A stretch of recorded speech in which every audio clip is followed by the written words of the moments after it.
보통 이제 내가 재개발 지역에 만약에 빌라가 막 다 썩은 빌라가 5억, 6억이면 이 가격이 적정한지를 판단하는 게 사실 쉬운 게 아니거든요. 네. 그거를 갖다가 이제 저는 아까 그 6가지를 가지고 하면 투자 판단하는 데 있어서 한결 수월합니다. 네. 안녕하세요, 다니엘쌤입니다.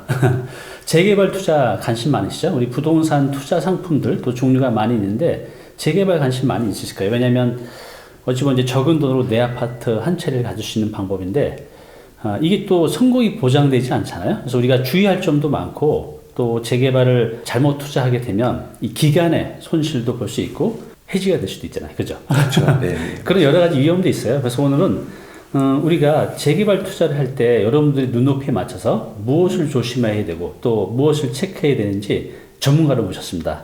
성함이 잘 사는 흥부라는 이제 닉네임을 갖고 계신데요. 정현석님입니다. 안녕하세요. 예, 안녕하십니까. 네, 예, 본인 소개 좀 부탁드리겠습니다. 네네. 본명은 정현석이고요. 닉네임은 잘 사는 흥부입니다. 현재 북극성 재테크라는 곳에서 재개발 기초반이랑 실전반이랑 해서 지금 현재 강의하고 있고요.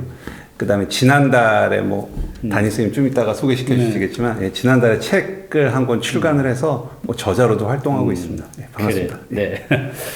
불과 얼마 전까지면 직장이었어요. 이렇게 이제 책을 내고 독립을 했습니다. 친절한 고수의 로또 재개발이에요. 이 로또가 이제 잘못 들으면 약간 이게 사행성 느낌도 나는데 이 제목을 잘 지어야 되는데 왜 이 로또 재개발이라고 하셨나요? 네. 그러니까 아까 서두에도 잠깐 말씀드렸다시피 이 재개발을 공부한다는 게 그렇게 쉽진 않아요. 네. 예, 좀 공부할 게 많은데, 어렵죠. 네. 예, 저는 이제 그 강의 커리큘럼을 만들면서 회원님들이랑 실제 체험을 통해서 강의를 해요. 예를 들면 네.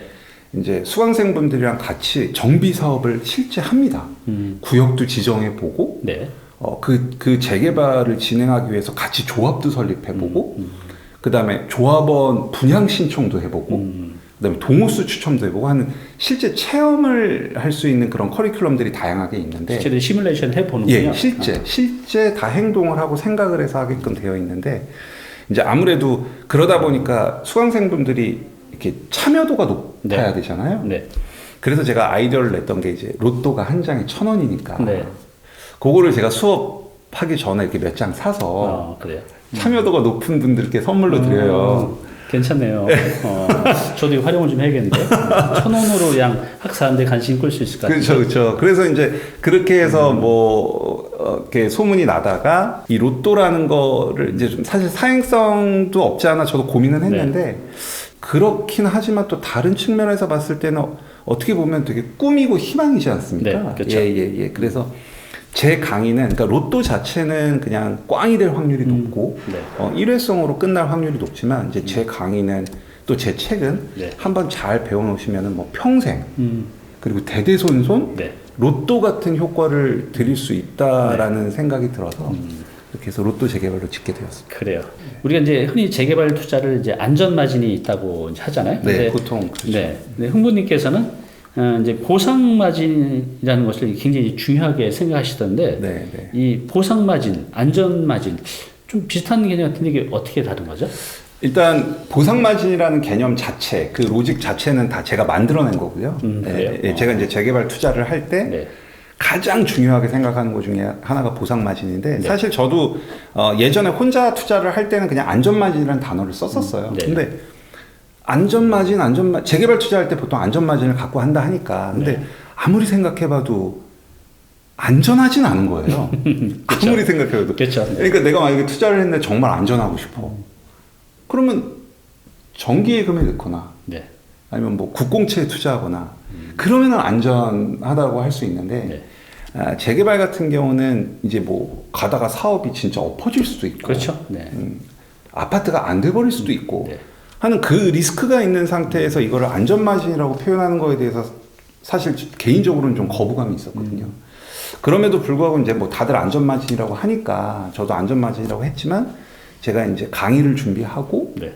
책을 쓰면서 이 안전마진이라는 단어를 쓰기에는 조금 아닌 것 같다는 생각이 드는 거예요. 네. 그리고 이제 보통 안전마진이라고 하면 내가 투자하려는 재개발 지역 옆에 있는 신축 아파트의 시세와, 네. 이 재개발 지역에 투자해서 아파트를 갖는 총 금액, 네. 차이를 안전마진이라고 하는데, 네. 이제 저는 이제 보상마진이라는 개념을 만들어냈고 네. 사실 이 새 아파트와 재개발 내가 투자하려는 재개발 지역은 입지도 다를 수 있고요. 네. 여기는 지하철역이랑 초등학교가 있는데 여기는 없을 수도 있고요. 그다음에 이 둘은 연식도 다를 거고요. 그렇죠. 네. 예. 그다음에 세대수도 다를 거고요. 그다음에 뭐 건설사 브랜드도 다를 거고요. 그렇죠. 예. 이렇게 다른 요소들을 제가 6가지로 정의를 했거든요. 6가지요? 예. 뭔지 알려줄 수 있나요? 6가지? 6가지 알려드리겠습니다. 네. 예. 그 6가지가 이제 첫 번째는 기본 마진. 기본 마진. 예, 기본 마진이라는 거고요. 기본 마진이 우리가 흔히들 말하는 안전 마진이에요. 예, 이 여기 아파트 시세와 여기에 새 아파트가 지어졌을 때 내가 총 지불하는 금액의 그러니까 차이. 재개발 투자에 내가 뭐 추가 분담금이나 기타 들어간 총 비용하고 여기 아파트가 10억인데 내가 들어간 돈이 만약 8억이다. 8억이다. 그럼 이제 안전 마진 2억인 거죠. 그렇죠, 그렇죠. 저는 이제 그거를 기본 마진이라고 이제 표현을 하고요. 네. 그 다음에 이 두 아파트는 연식 차이가 날 수밖에 없잖아요. 네. 그러면 이제 그 연식을 전 이제 물가 상승률로 연동을 시켜가지고 좀 보정을 해줍니다. 네. 아무래도 새 아파트면 새 아파트일수록 더 비싸야 되니까. 그렇죠. 그걸 이제 연식 마진이라고. 연식 마진. 그 다음에 이미 지어진 아파트와 재개발 아파트는 입지가 다를 수 있잖아요. 네. 물론 똑같을 수도 있는데 네. 이제 입지가 다를 경우, 예를 들어서 재개발지 앞에는 지하철역도 있고. 그다음에 뭐 초등학교도 있고, 그렇죠. 그럼 당연히 이쪽에 있는 아파트보다 이거 더 비싸야죠. 네. 예, 그걸 이제 저는 입지 마진. 입지 마진. 예. 입지는 뭐 조금이라도 또 다르겠죠. 그렇죠. 조금이라도 다르죠. 네. 예, 입지 마진이고, 그다음에 이 아파트와 이 아파트는 세대수 다를 거예요. 세대수. 그렇죠. 예, 만약에 세대수가 같다 그러면 세대수 마진을 안 쓰는데 이제 세대수가 다르면은 예를 들어 500세대고 여기가 2000세대다. 그럼 커뮤니티도 좋을 거고, 그렇죠. 예, 뭐 조경도 좋을 거고. 그거를 이제 저는 세대수 마진이라는. 그러니까 일반적으로 세대수가 많을수록 좋은 거죠. 마진을 그렇죠. 더 주는 거죠. 네네, 더 주는 건데 이제 사실 좀 깊이 들어가면 단순히 세대수가 많다고 무조건 주진 않고요. 네. 실제 거기 거주민들이 사용하는 그 커뮤니티나 예, 그런 퀄리티를 보고 퀄리티. 예, 네, 그렇게 그렇죠. 하고 그다음에 이제 브랜드 마진은 시공사가 다르니까. 맞아요. 근데 사실 요즘에 이제 다 1군 시공사를 다 원하니까 1군 건설사를 다 그렇죠. 원하니까 서울 같은 경우는 근데 거의 다 지금 뭐 1군 건설사이기 때문에 브랜드 마진을 거의 주진 않고요. 근데 지방 투자할 때는 보통 브랜드 마진이 들어갑니다. 제가 이것도 예전에 신문에서 봤는데 똑같은 모든 조건이 똑같아도 브랜드가 이제 1군이냐 2군이냐 3군에 따라서 시간이 지남에 따라서 가격 상승률의 차이를 보는 통계를 봤어요. 그렇죠. 맞습니다. 그런 거를 여기 이제 그 브랜드 마진으로 그렇죠. 보시는군요. 네. 그다음에 이제 마지막으로 아까 5가지에 포함되지 않는 것들. 네. 예, 뭐 예를 들면은 이쪽에 있는 아파트는 개별 난방이에요. 그럼 보일러가 고장 나면 고쳐야 되고 수리해야 되고 하는데 이쪽은 지역 난방이에요. 그럼 보일러 관리가 필요하지 않지 네. 않습니까? 이제 그런 차이에서 나오는 것들을 기타 마진. 기타 마진. 예, 그래서 여러 가지. 저는 총 그 6가지를 보상 마진이라는 개념을 쓰고요. 그 6가지를 이제 제가 그 만들어낸 로직이 있습니다. 네. 예, 그 로직에 맞춰서 그러면 내가 이 아파트가 예를 들어 10억인데 네. 여기 재개발 지역에 아파트가 새로 지어졌다고 가정했을 때 이 가치를 지금 시점에서 산출해내는 거죠. 그래서 이건 10억인데 여기가 실질적인 가치가 12억이다. 네.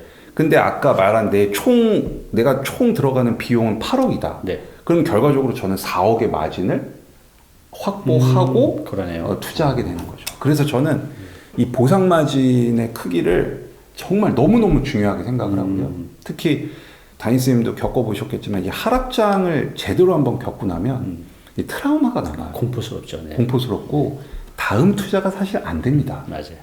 그 사면 바로 떨어질 것 같아서.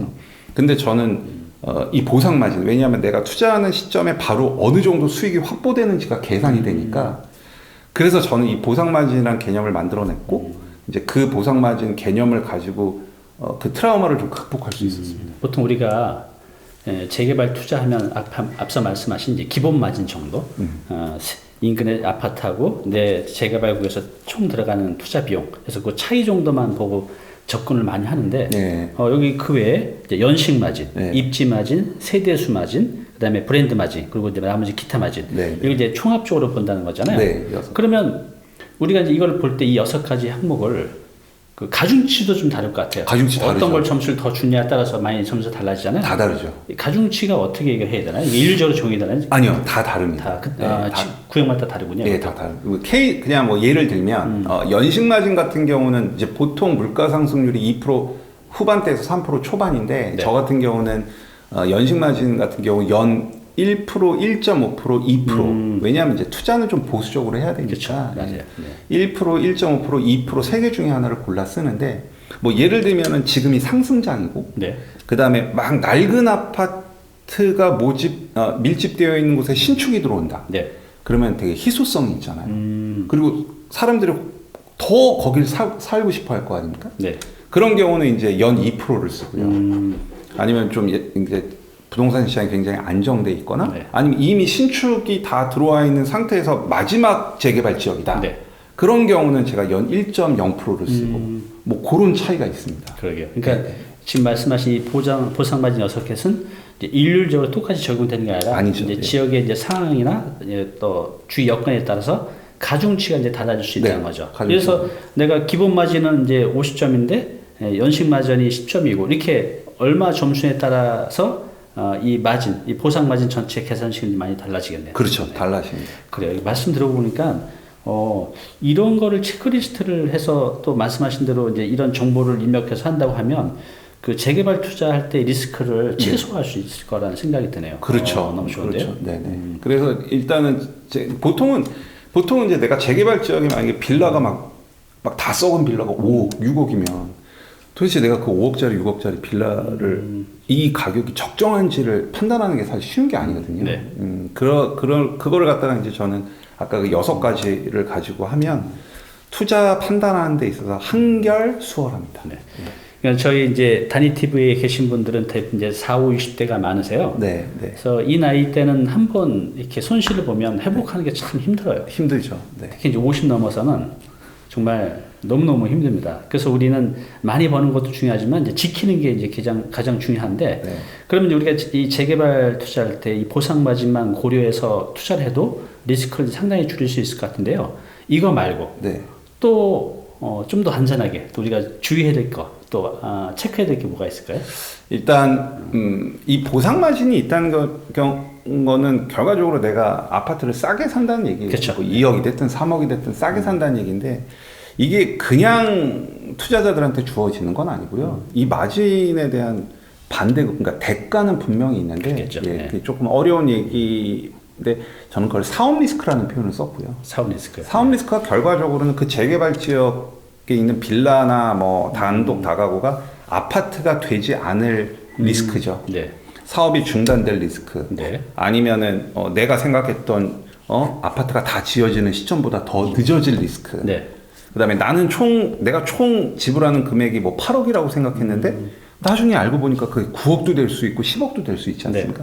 그거를 저는 다 뭉뚱그려서 사업 리스크라고 보고요.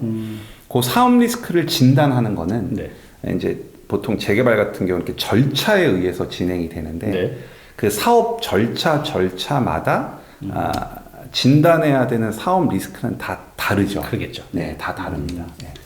이제 우리가 이렇게 진단하고 보이는 체크할 수 있는 리스크들이 있고 그런 건 이제 좀 말씀하신 대로 단계별로 잘 파악을 하면 되는데 보이지 않는 리스크도 있지 않나요? 예를 들어서 뭐 어느 조합의 조합장이 뭐 이렇게 성실하게 못해서 저 학교에 들어가신다든가 뭐 이런 이제 예측할 수 없는 리스크들도 있긴 하죠. 그렇죠. 저 이제 그것도 제 나름대로 다 노하우가 있고, 그래. 예, 그걸 다 걸러낼 수 있는 게 좀 있는데, 네. 뭐 하나 말씀을 드리면, 그랬어요. 네. 저는 이제 보상 마진 같은 경우는 계량화가 돼요. 네. 내가 3억을 싸게 사든 4억에 싸게 그쵸. 사든 숫자가 나오는데 그러게요. 사실 사업 리스크는 이걸 계량화 시킬 수는 없거든요. 그러니까 임장을 통해서 본인 주관적으로 판단을 해야 되는데 저 같은 경우는 예를 들면 여기에 뭐 A 구역이 있다. 네. 그럼 나는 재개발 A 구역이 있는데 재개발 A 구역에 투자하고 싶어요. 그러면 저는 먼저 B 구역으로 갑니다. 그래요? 옆에 왜요? 있는 재개발 B구역. 네, 그리고 이 B구역으로 가서 B구역에 투자를 한다고 생각하고 뭐 중개사랑 이렇게 얘기를 해요. 네. 그러다가 A구역에 대한 그 조합장님의 네. 평판을 여기서 조사해요. 다른 구에서 네. 이쪽에 평판을. 예, 왜냐하면 A 구역의 중개사님은 내가 물건을 거래해야 되니까 그렇죠. 그렇게 안 좋은 얘기를 안 하세요. 그렇죠. 좋게 얘기하는 게 예, 맞죠. 예. 네. 근데 이제 B 구역에 가서 근데요 사장님 뭐 저기 A 구역의 조합장님은 요즘에 뭐 좀 그러신 것 같은데 어때요? 그러면 거기서 정말 많은 정보들이 나와요. 그렇군요. 이 노하우인데 이거. 네, 노하우. 제가 이제 수강생분들한테 이런 것들을 알려드리죠. 그렇군요. 네. 그래 우리가 말씀하신 대로 체크할 수 있는 리스크들도 있고 또 없는 것도 있는데 이제 이런 거 같은 경우 어떤 사업자에 대한 이제 객관적인 정보는 그 구역 인근 부동산이나 조합 말고 다른 곳에서 네. 또 확인해 보는 것도 좋은 방법인 것 같습니다. 그렇죠, 그렇죠.